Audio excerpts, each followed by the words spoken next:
안녕하세요. 제게는 30 중반을 넘어가는 형이 있습니다.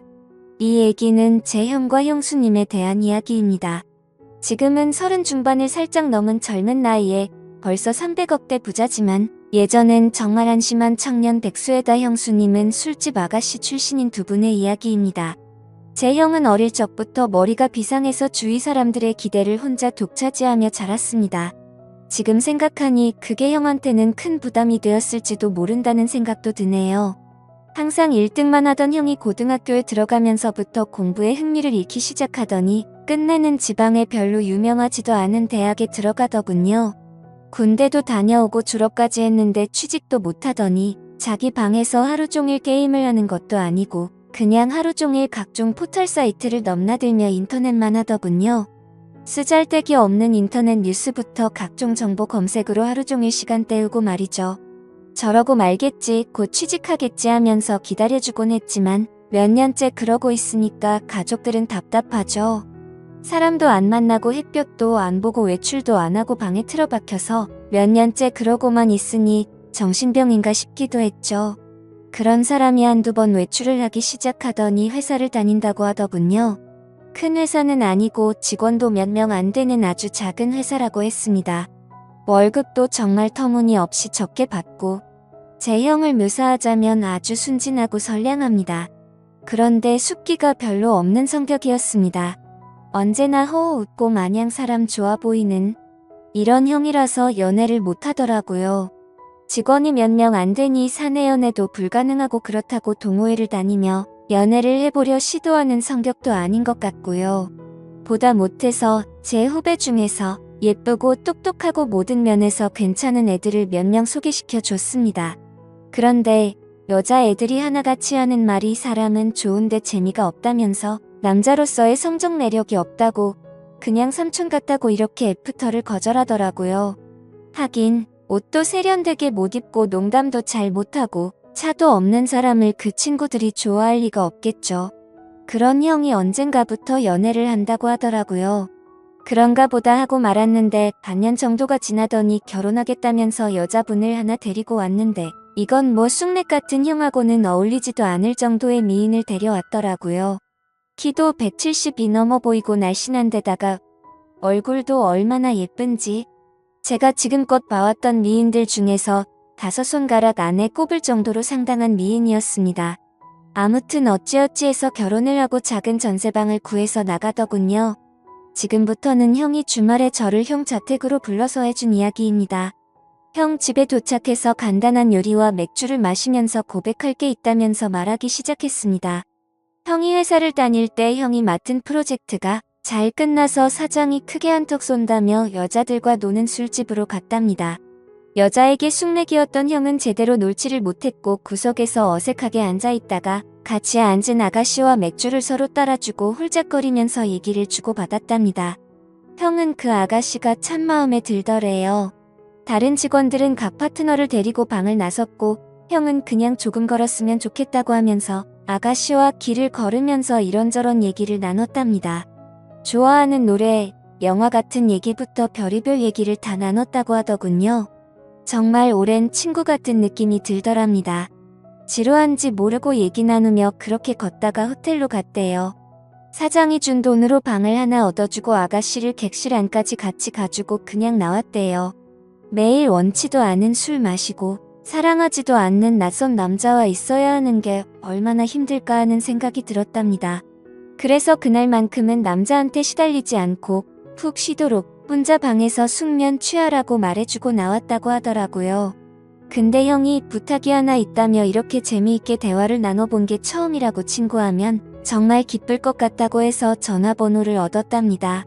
그렇게 문자도 주고받고 가끔 전화도 하면서 친구가 되었다고 하더군요. 또 친구에서 연인이 되었던 거죠. 형수님 말씀으로는 매일매일 그런 일상에 몸과 마음이 너무 힘들었는데 형 같은 친구는 다른 세계에 사는 친구를 하나 얻은 듯한 느낌이었고 지친 일상을 잊게 해주는 휴식 같은 사람이었다고 하더군요. 그렇게 가까워지면서 연인으로까지 발전했는데 형이 결혼하자고 할 줄은 사실 기대하지 않았답니다. 그런 일 하는 걸 알면서도 결혼하자고 하는 사람은 없으니까요. 그런데 형과 많은 얘기를 나누면 꼭 그런 일을 하기 전 아직 때묻지 않은 꼬마였을 때의 형수님으로 돌아간 것 같은 느낌도 받고 항상 술 시중 들어야 하고 남자들 진상 부리는 걸 받아줘야 하다가 형을 만나면 정상적인 생활을 하는 평범한 여자로 존중받는 기분이 너무 좋아서 형처럼 착한 남자라면 넉넉하지 않아도 사랑받으며 살 수 있지 않을까 하는 기대는 종종 하게 되더랍니다. 그렇게 서로 마음을 확인하고 결혼하기로 약속을 했고 형수님은 다행히 빚이 없어서 큰 탈 없이 업소일을 그만둘 수 있었답니다. 결혼 후에 형이 회사를 관두고 음식 파는 가게를 시작하고 싶다고 해서 부모님께 2억을 빌려서 가게를 냈고 예상 밖으로 돈이 더 들어서 형수님이 예전에 일하면서 모아둔 1억 5천까지 보태서 시작했는데 3개월 정도까지 안 되다가 점점 단골이 늘고 해서 소문이 나면서 북적이기 시작했답니다. 한 번 불 붙으니까 걷잡을 수 없이 장사가 잘 되었다고 하더군요. 돈 버는 재미에 힘든 줄 모르고 일했답니다. 그러다가 창의력이 뛰어난 형이 남녀노소 좋아할 만한 신메뉴도 개발하고 마케팅도 하다 보니까 동업하자는 사람들도 찾아오고 분점을 내달라는 사람들도 찾아오더래요.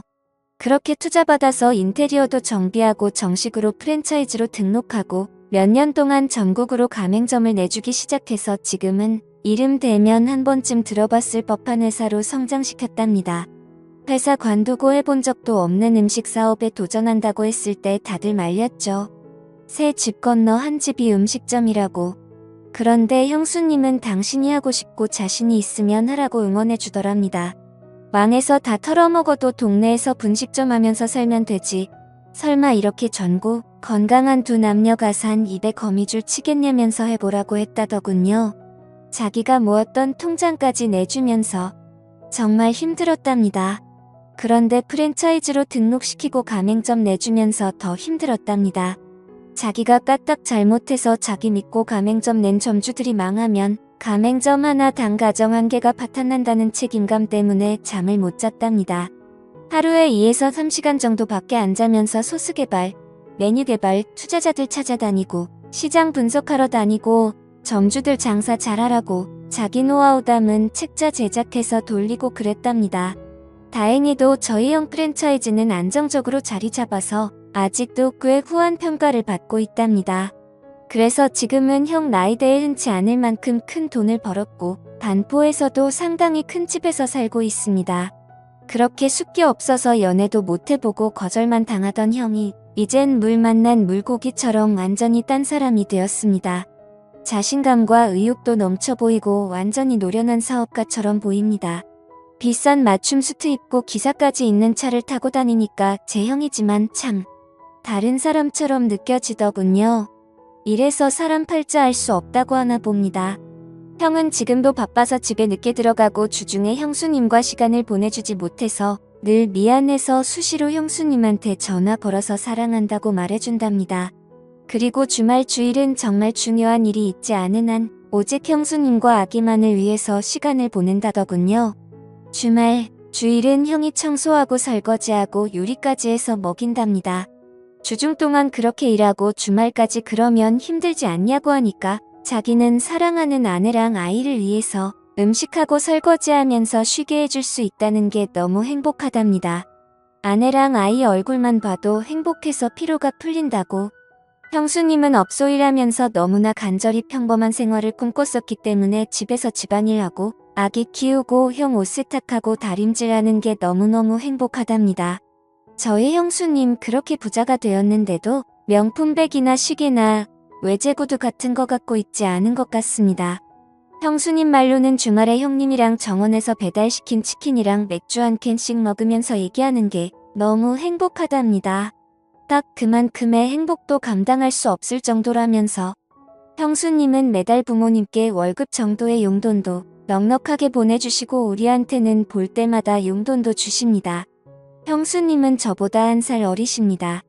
그런 형수한테 학생도 아닌 번듯한 직장 다니며 나름 연봉도 꽤 받는 제가 용돈 받는 게 웃기는 것 같아서 애도 아니고 용돈 주지 마세요 했더니 형수가 자기가 번 돈이 아니라 형님이 번 형 돈이라고 자기는 단지 전해주는 것만 할 뿐이고 아무리 나이가 들어도 형한테는 언제나 어린 동생들이니 형이 용돈 주고 싶어 할 거라면서 받으라고 하는데 이거 참 난감하더라고요.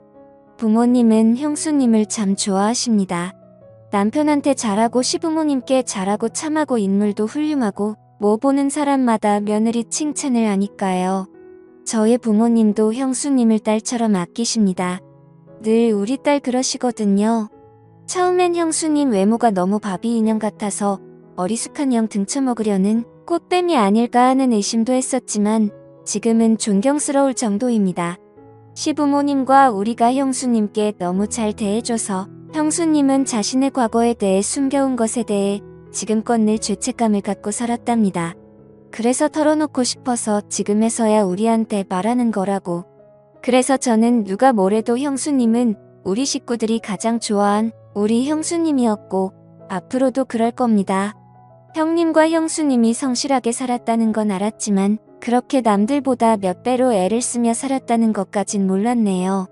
형수님 앞으로도 우리 형님 잘 부탁드립니다. 고맙습니다. 하면서 절을 하니까 형수님이 고맙다면서 우시더라고요. 저까지 마음이 아프더라고요. 얼마나 마음고생을 하셨으면. 인간적으로 존경스럽더라고요. 잠도 못 자고 남들보다 더 애쓰며 살았고 그 정도의 큰 규모의 사업체를 잘 이끌어가고 있고 부자임에도 사치하지 않고 참 건전하고 예쁘게 사는 걸 보니 내 형님, 내 형수님이지만 인간적으로 너무 보기 좋습니다. 부모님께는 아직은 말씀드리지 않는 게 좋겠다고 했습니다. 저야 젊으니까 이해할 수 있지만 어른들은 그렇지 않을 수가 있거든요. 죄책감을 덜기 위해 말씀드렸다가 혹시나 더 큰 걸 감당하셔야만 할까봐 서로 상처가 될 수 있는 상황이잖아요. 아무튼 모든 분들이 저희 형님과 형수님처럼 현명하고 예쁜 사랑을 했으면 좋겠습니다. 긴 글 읽어주셔서 감사합니다.